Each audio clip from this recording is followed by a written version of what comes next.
বাংলাদেশের রাজনৈতিক অঙ্গনে একটা তোলপাড় সৃষ্টি করা খবর মুহূর্তের মধ্যে ভাইরাল হয়ে গেছে। এটা নিয়ে নানান আলাপ আলোচনা শুরু হয়েছে এবং এর প্রভাব অনেক। খবর, 12 দলীয় জোট আগামী 4-5 দিনের মধ্যে নির্বাচনের তারিখ ঘোষণার প্রতিশ্রুতি প্রধান উপদেষ্টার সঙ্গে বৈঠক শেষে 12 দলীয় জোট। আসলে কি আগামী 4-5 দিনের মধ্যে নির্বাচনের তারিখ ঘোষণা দিবেন? আসলে কি প্রতিশ্রুতি দিয়েছেন মাননীয় প্রধান উপদেষ্টা? কি ঘটবে? টান টান উত্তেজনা। প্রথমে বলবো, তারিখ ঘোষণা করুক আর না করুক, ওই তারিখ আমরা মানব না। কেন মানব না? আমি আসি। আমরা মানব না এই কথা বলার অথরিটি আমি কে? রাজনৈতিক দলগুলোর মোটিভ জানি, ইসলামপন্থীদের মোটিভ জানি, সাধারণ জনগণের পালস বুঝি, তারুণ্যের পালস বুঝি, সেগুলোর আলোকে বলছি আমরা এই তারিখে কোনো নির্বাচন হতে দেয়া যাবে না। 4-5 দিনের মধ্যে যে তারিখ ঘোষণা করবেন, এবং আমরা এই জরুরি ঘোষণা দিয়ে ওই তারিখের বিরুদ্ধে বিদ্রোহ ঘোষণা করলাম। সব দল দেখবেন ওই তারিখ প্রত্যাখ্যান করবে, লাথি মারবে। কেন? তার আগে আসি যে আসলে কি মাননীয় প্রধান উপদেষ্টা প্রতিশ্রুতি দিয়েছেন।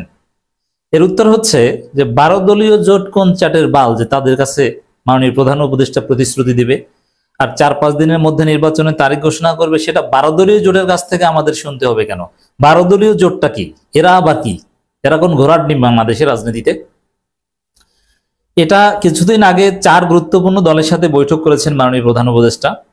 বিএনপি, জামাত, চরমোনাই, এনসিপি। তাদের কাছে যদি বলতেন, মির্জা ফখরুল যদি বলতো বের হয়ে, ডাক্তার তাহের যদি বলতো, একটা কথা ছিল যে প্রতিশ্রুতি দিয়েছে। এখন প্রধান উপদেষ্টা প্রতিশ্রুতি দেবে 12 দলীয় জোটের কাছে, আর বিএনপি জামাত সেটা জানবে না, আর আমরা জানবো 12 দলীয় জোটের কাছে। আপনি কি মনে করেন যে বাংলাদেশের বাস্তবতার সাথে এটা যায়? যে কোনো জিনিসের একটা বাস্তবতা আছে, যে এত গুরুত্বপূর্ণ একটা বিষয় আমরা জানবো 12 দলীয় জোটের কাছ থেকে, আর মাননীয় প্রধান উপদেষ্টা বিষয়টা বলবেনও 12 দলীয় জোটের কাছে। এত ঠুনকো বিষয়টা, মানে এইটা হচ্ছে অস্বাভাবিক। এই জন্য এই প্রতিশ্রুতি ঘোষণা এগুলো কোনো তাৎপর্য নেই। আমি জানি না দিয়েছি কিনা, আমি যখন রেকর্ড করছি তখন পর্যন্ত সরকারের কোনো বক্তব্য পাইনি। হয়তো এ বিষয়ে মাননীয় প্রেস সেক্রেটারি ক্লারিফাই করবেন। আপনার আলোচনা শুনতে শুনতে হয়তো কোনো ক্লারিফিকেশন পাবেন যে বিকৃতভাবে 12 দলীয় জোট বলেছে বা আসলেই। আর যদি আসলেই এটা হতো বা ওই তারিখের কোনো ভিত্তি থাকতো, কার্যকারিতা থাকতো, 4-5 দিনের মধ্যে তারিখ ঘোষণা করতো, তাহলে সেটা সরকারের কোনো প্রেস রিলিজের মাধ্যমে জানানো হতো, অথবা ঐক্যমত্য কমিশনের সব দলের সাথে আলাপ আলোচনার ভিত্তিতে এটা ঠিক হতো। কিন্তু না, এরকম তো কিছু হয়নি। এর মানে এই 4-5 দিনের মধ্যে নির্বাচনের তারিখ ঘোষণা করবে, আসমানের নিচে জমিনের উপর এর চাইতে ফালতু কোনো কথা হতে পারে না। ঘোষণা করলেও ওটার কোনো ভ্যালু নেই। দর্শক, এরপরে আসেন যেখানে জুলাই সনদের কোনো খবর নাই। জুলাই সনদ ছাড়া বাংলাদেশ চলবে না। যেখানে সংবিধান সংস্কারের কোনো বা সংবিধান সংশোধনের কোনো উদ্যোগ নাই। যেখানে কিভাবে নির্বাচন হবে এটাই এখন পর্যন্ত ঠিক হয়নি। যেখানে স্থানীয় সরকার নির্বাচন না জাতীয় সরকার নির্বাচন, এই বিষয়ে কোনো ঐক্যমত হয়নি। যেখানে পিআর সিস্টেম হবে না এফটিপিটি হবে, কিছুই ঠিক হয়নি। সেখানে আপনি কিসের নির্বাচনের তারিখ? এটা কোনো কথা? এর চাইতে কোনো ফালতু কথা আছে? এই মেয়াদ উত্তীর্ণ পলিটিক্যাল পার্টিগুলো, এই ঘোড়ার ডিম পার্টিগুলো নির্বাচনের তারিখ ঘোষণা করবে এইটা বলছে। এটা হাস্যকর, এটা আমরা মানি না। আর এটা যদি বাই চান্স হয়েও থাকে, অস্বাভাবিকভাবে যদি হয়েও থাকে, এটা অস্বাভাবিক বলে এটা চলবে না। এই প্রক্রিয়াটা অস্বাভাবিক বলে এইসব ঘোষণা টোষণার মাধ্যমে কিছুই হবে না।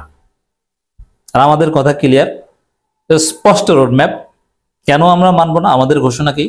মানে জনগণের, রাজনৈতিক দল, জেনজি, তরুণ প্রজন্ম সবার, জুলাই যোদ্ধাদের সংস্কার হতে হবে, বিচার হতে হবে, সংবিধান সংশোধন হতে হবে, গণপরিষদ নির্বাচন হতে হবে, নতুন সংবিধান হতে হবে, পিআর সিস্টেম বিষয়ে চূড়ান্ত দফারফা হতে হবে, পক্ষে বা বিপক্ষে একটা ঐক্যমত হতে হবে, স্থানীয় সরকার নির্বাচন হতে হবে, নির্বাচন কমিশন পরীক্ষায় পাশ করছে কিনা, বাংলাদেশে নির্বাচনের পরিবেশ আছে কিনা, এগুলো দেখব।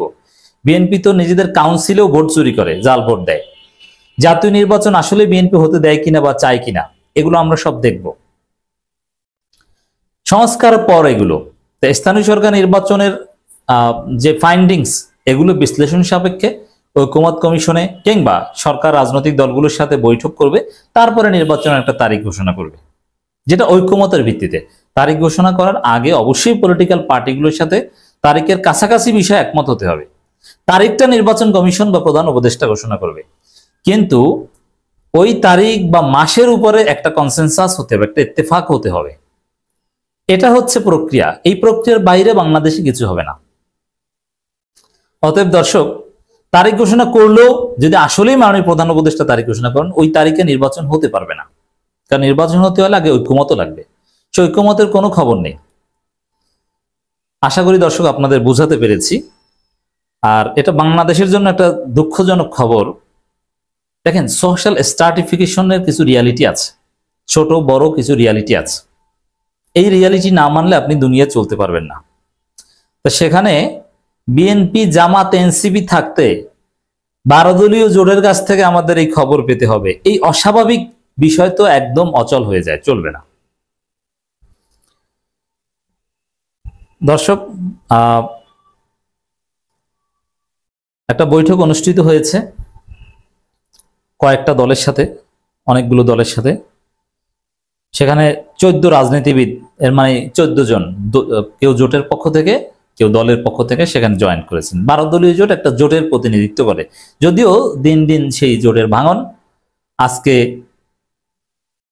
অমুক দল নাই, কালকে অমুক দল নাই, পরশু অমুক দল বহিষ্কার, তারপরও তাদের 12 দল আর শেষ হয় না। তাদের এই 12 দলের মধ্যে যে কি রহস্য, কি মধু কে জানে, 12 দল আর শেষ হয় না।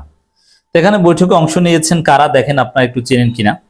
যেই বৈঠক থেকে আমাদের এই যুগান্তকারী ঘোষণা শুনতে হয়েছে, জাতীয় গণফ্রন্ট নেতা আমিনুল হক টিপু বিশ্বাস, চিনেন? তার নাম সবার আগে এসছে।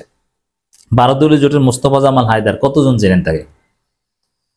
নিজাম ইসলাম পার্টি মাওলানা আব্দুল মাজেদ আতাহারি, বাংলাদেশ খেলাফত মজলিস নেতা মাওলানা ইউসুফ আশরাফ, এনপিপি চেয়ারম্যান ফরিদুজ্জামান ফরাদ, জাতীয় দলের চেয়ারম্যান সৈয়দ এহসানুল হুদা, বাংলাদেশ জাসদ নেতা doctor Mushtaq Hossain, nationalist Democratic movement নেতা ববি হাজ্জাজ। ববি হাজ্জাজরে অনেকে চিনেন, কিন্তু ভোট তো নাই। জাকের পার্টির মহসিদ শামীম হায়দার, ইসলামী ঐক্যজোট মসজিদ মুফতি সাখাওয়াত হোসেন রাজি, ভাসানী জনশক্তি পার্টির chairman Rafiqul Islam Bablu, Bangladesh labour party chairman ডাক্তার মোস্তাফিজুর রহমান ইরান, মার্ক্সবাদী বাসদ সমন্বয়ক মাসুদ রানা ও জমিয়তে উলামা ইসলামের মঞ্জুরুল ইসলাম আফিন। যাই হোক, এখানে বিএনপির পক্ষের বেশ কিছু লোকজন আছে, তারা এখানে এই বিভ্রান্তিটা ছড়াচ্ছে বোঝা যায়। দর্শক, এখানে সমকালের খবর, 4-5 দিনের মধ্যে প্রধান উপদেষ্টা অধ্যাপক মোহাম্মদ ইউনূস আগামী জাতীয় সংসদ নির্বাচনের তারিখ ঘোষণা করবেন বলে জানিয়েছেন কাজী জাফর, চেয়ারম্যান মোস্তফা জামাল হায়দার। প্রধান উপদেষ্টার সঙ্গে 14 দলের রাজনৈতিক বৈঠক শেষে বেরিয়ে সাংবাদিকদের একথা বলেন। যাই হোক দর্শক, এটা আরেক জটিলতা সৃষ্টি করলো, যেটা ঐকমত্য কমিশনে হওয়ার কথা বা সব দলের সাথে বৈঠক করে, সেখানে একবার লন্ডনে বসে এক আকাম ঘটলো। দেখেন, প্রধান উপদেষ্টা ঘোষণা করলেও যে ওই নির্বাচন হবে না তার প্রমাণ এপ্রিলের কথা বলেছেন, এপ্রিলের বিষয়ে এখন কথা নেই। প্রধান উপদেষ্টার কথাই তো হয় না। ফেব্রুয়ারির কথা বলেছেন যে ফেব্রুয়ারিতে সম্ভাবনা নেই, তাহলে কিভাবে কি ঘোষণা করবেন? ঘোষণা করলেই যে হবে এটা না। বাংলাদেশের রাজনীতিতে সংস্কার বিচার হতেই হবে, আগে স্থানীয় সরকার নির্বাচন, ছাত্র সংসদ নির্বাচন হতেই হবে, কথা ফাইনাল।